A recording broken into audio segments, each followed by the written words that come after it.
Une journée de travail ordinaire pour ce jeune manager d'entreprise à Katano et dans l'événementiel.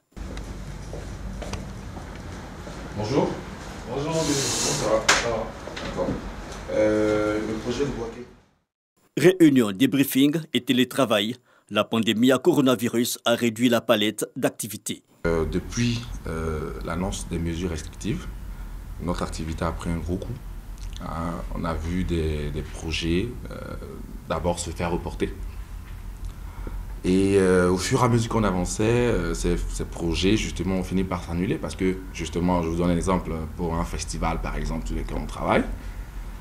Une fois que c'est reporté, il faut pouvoir prendre des dispositions pour pouvoir la réorganiser. Et bon, voilà, ça finit par s'annuler. Nous étions en train de travailler sur 3 grands projets de mariage qui tournaient autour de 30 millions de chiffre d'affaires. Ces projets se sont vus reportés pour 6 mois après. Attendre et espérer. L'alternative pour plusieurs structures de ce type qui à 60 et 70% travaillent avec des promoteurs événementiels. Le marché est réduit. Quelques concerts et peu, voire très peu de festivals, par exemple. Nous sommes prestataires pour les festivals. Nous faisons l'accompagnement, le déploiement logistique pour les festivals. Et donc, depuis l'annonce des mesures restrictives, il faut reconnaître que les projets de festivals sont vraiment en berne. Les festivals, justement, parlons-en. L'activité en recrudescence avant la pandémie a pris aujourd'hui du plomb dans l'aile. Rendons-nous à Divo. Nous sommes dans le centre-ouest du pays. 11 décembre 2020.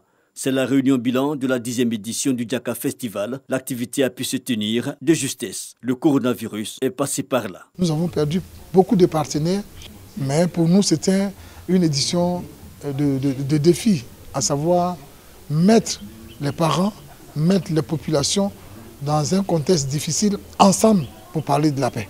Mais il a fallu, selon le promoteur, ajuster les prétentions. Le budget prévisionnel d'août 2000 qui devait permettre d'organiser le Diaka Festival en août était de 58 millions.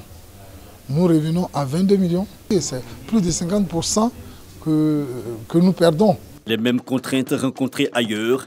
À Bouna, nord-est du pays, le festival du Bunkani soutenu par le conseil régional, comme l'explique son président, a aussi connu un réaménagement conjoncturel. Nous avions en général au niveau du conseil régional un soutien de 60 millions que nous apportons pour la réalisation du festival. Cette année, nous sommes tombés à 50%, donc à 30 millions que le conseil a pu payer parce que toutes les collectivités ont dû être frappées par une restriction budgétaire due aux recettes étatiques même qui ont dû être impactées. Le défi du maintien des activités en dépit de la pandémie, la solution a été l'adaptation aux règles sanitaires.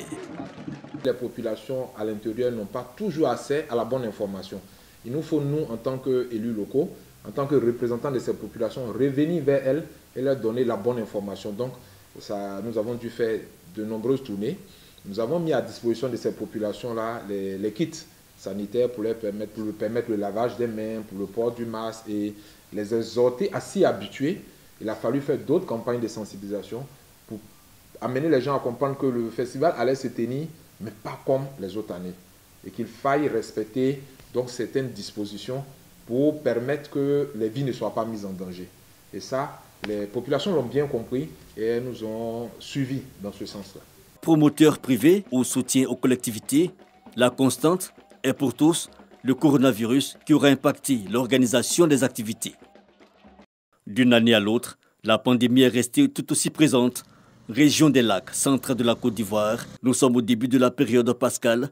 Le village d'Akmesekro se prépare à fêter Pakinou. Les festivaliers viendront pour la plupart des grandes villes, notamment de la capitale économique, Abidjan. Réunion de crise chez le chef du village. Pas trop peur de nos parents qui vont venir des Basses-Côtes, ils vont venir de Soubré, Bio, dans la zone forestière. On n'a pas trop peur. On a plus peur de nos enfants qui vont venir d'Abidjan. Parce que quand on fait les statistiques en Côte d'Ivoire, c'est Abidjan qui nous inquiète. Donc nous allons faire ce qui est à la limite de nos possibilités. Paris, le village de point de lavage de mains, de distribution de cache-nez, nous n'aurons pas l'occasion de vérifier la pratique. Mais un constat, les mesures barrières sont au centre des pratiques culturelles, désormais. On vient de finir la réunion. L'année passée, on n'a pas pu fêter à cause de cette maladie. Mais cette fois-ci, si on suit les mesures, l'année qui arrive, 2022, ça sera bien fort que ça et bien, ça sera bien organisé.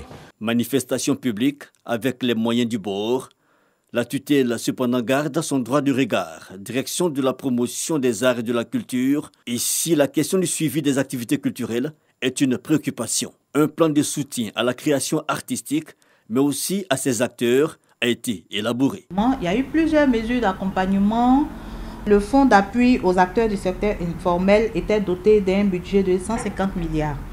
Et ce n'est pas seulement pour les acteurs culturels, mais tout ce qui est secteur informel. Il y a eu 1740 acteurs qui ont bénéficié à ce jour de ces fonds. Et ces informations sont consultables sur le site du ministère de la Culture et de la Francophonie. La pandémie, installée comme réalité sociale et culturelle, effet induit un nouveau mode de collaboration dans le domaine des arts et du spectacle. Nous sommes en train de travailler, encore échanger avec les opérateurs culturels pour éviter de blâmer les uns et les autres, pour voir comment est-ce qu'ensemble, chacun, c'est-à-dire eux et nous, on puisse s'entendre sur le contenu de ce qu'il faut pour pouvoir organiser votre événement en respectant les mesures, les gestes barrières qui ont été édictés par le gouvernement.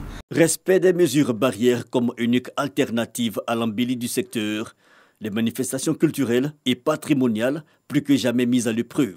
Face à la réalité du coronavirus, l'espoir du lendemain meilleur reste de mise.